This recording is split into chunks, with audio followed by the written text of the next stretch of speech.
first speaker is Tom Trento. As I don't know if anybody knows who Tom is, but I've known him for quite some while, been following him on his radio show. He is now the director of the United West. He is also one of our sponsors. Thanks to him and his team for the banner and Budweiser. Tom Trento, come on up. Yeah, Belinda B. Give her a hand, ladies and gentlemen. What an amazing individual, and her team. Her team is rocking and rolling. They put this thing together very, very quickly, and they had a fight with some of the people that live in these buildings around here to get that done. It seems like that's happening more and more to the patriots here in America.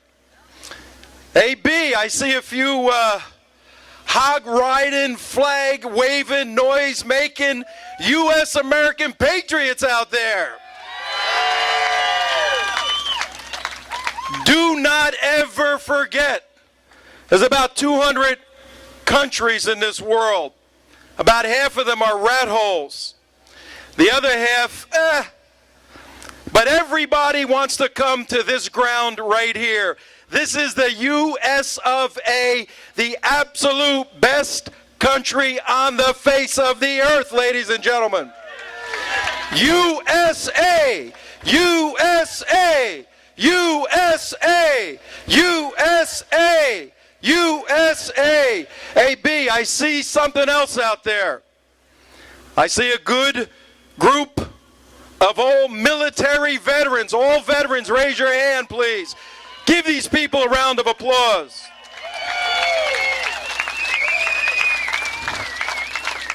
I also see right over there a building that is disgracing the veterans in the United States of America. Let's let that building right down that street hear us. Vets, vets, vets, vets, vets, vets, vets, vets, vets. Yes, to the Veterans Administration. Do not disgrace a man or woman when they take that walk up and sign that document to commit themselves to defend the piece of paper that's in the building right over there, the U.S. Constitution.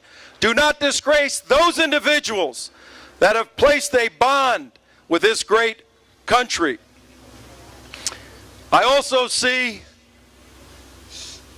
that 13 years ago right now, some metal airplanes crashed into concrete buildings, and American blood flowed in our streets. I also see that individuals rose to that occasion on that hallowed day 13 years ago, and you're going to hear from one of them right after me. I also see that the individuals that perpetrated that crime against humanity had something in common. They followed Muhammad of the Islamic faith. If I cannot stand between that building there and that monument behind me and speak critically of a political system that is destructive to the world, to mankind, recognizing in a building over there, the National Archives, that houses the treasures of what we are, declaring it and constituting it. If I cannot criticize that political system without somebody, some press, somewhere, calling me a hater, then we have lost one of the greatest freedoms on the face of the earth, ladies and gentlemen. The enemy is Islamic Jihad. The man in that building over there cannot get himself to call the enemy by the name. And I don't care how many planes you launch, how many boots on the ground, until the commander-in-chief can name the enemy, we cannot win this war. It's that simple. I also see that there's a distinction, particularly as a Christian, between an individual who is a Muslim and an individual who's following the doctrine of Muhammad.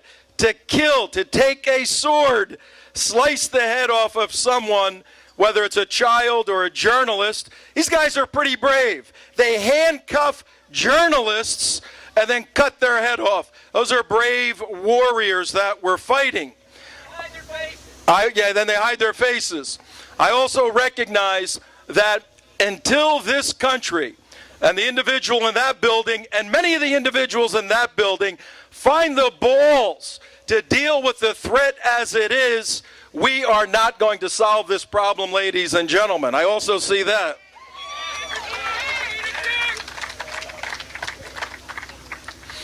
This is a hallowed day, to be sure, an important day, to be sure, and it's great to see all of you folks out there. I realize that the battle is a large one. We understand that, and it's a great one. And it's not going to be 1 year, 2 years, 3 years. It's the height of military foolishness to tell your enemy, well, we have a 2 or 3 year plan. The plan ought to be, we're going to destroy you and kill you, and we're going to do it when we want to do it, on our time, and we're coming in the night, in the day, whenever it's going to happen. And that's the way it's going to be. But not with this politically correct individual in that house over there. So we got to straighten that out. But I also see that the solution to the problem in that building and the solution to the problem in this building over here resides with this group right here. We, the people of the United States of America, ladies and gentlemen. This country fears men and women when they mount up, fire up, and take off. When that rolling thunder comes into town, people worry, and for good cause they ought to worry. They ought to worry not because there's a perpetration of evil, but there's justice coming its way. There's men and women who are not confused by the big words of that building or by the slickness of this building, but are plain, simple folk, like all of us here, who understand black and white. That's evil, this is good, they get destroyed, we win. It's that simple. And you know what? We got a couple of problems. Not only can the leaders there and over there not understand the threat doctrine, and you can't win a war if you don't understand the threat doctrine, which is Islam is the core of the problem we're fighting. All the jihadis root their killing and their theology and their geopolitics in Mohammed, in Islam. And I make a distinction between a Muslim who may or may not be guilty, and as Christians we have to love individuals.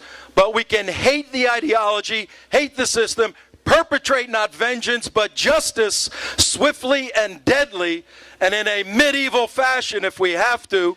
That's consistent with the book I read called the Bible. The other problem we have, and you'll hear from one of the speakers talk about this, is that we spend millions of dollars training our war fighters. Millions of dollars, particularly the top tier guys, the D-boys, SEAL Team 6, Force Recon, these kind of guys, millions of dollars training them. And then those guys over there and that guy over there buys a $5 roll of duct tape, duct tapes their hands together, duct tapes their eyes together, and says, go fight the enemy now in a way in which you can't possibly beat them.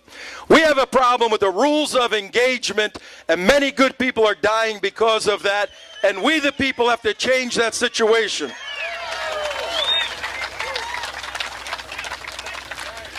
I think today ought to serve as a launching pad to more consolidation and organization of rolling thunder, bringing justice to the streets and halls of America. It's been going on for quite a while, but we have to do it in a more sophisticated and a larger fashion. You with me on that? You guys with me on that? Amen. 13 years ago today, a few airplanes were flying around. 3 of them went down. The 4th one was all over the place. The brave men and women on Flight 93 realized that they're probably going to die. Think about that for a moment. You're in an airplane, a concealed little tube. You got a couple of phone calls. You know the chances of getting out of this are none. You could pray, that's good. You could collapse and faint from the reality and the seriousness of the situation. That's okay.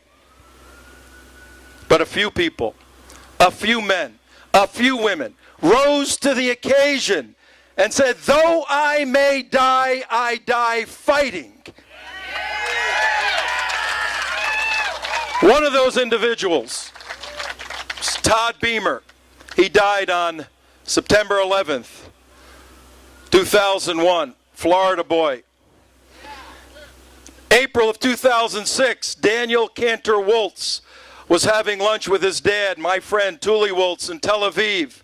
And he got blown up by a suicide bomber, died 21 days later.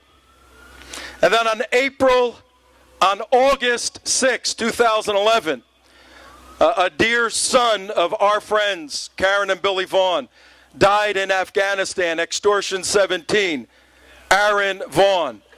3 men died by the same exact ideology, Islamic Jihad. These men, and this woman you're going to hear, lost their sons to this evil, evil force. But they went out, 2 in particular, fighting. Folks, we need to win this military battle, and it's also a cultural battle. We need to argue that American jurisprudence, American democracy, is indeed the best thing in the world, and may God bless you as you fire up your bikes, take off from here, changed people because of spending a few moments today with like-minded patriots. May God bless all of you. Can you see by the dawn's early light what's so bright?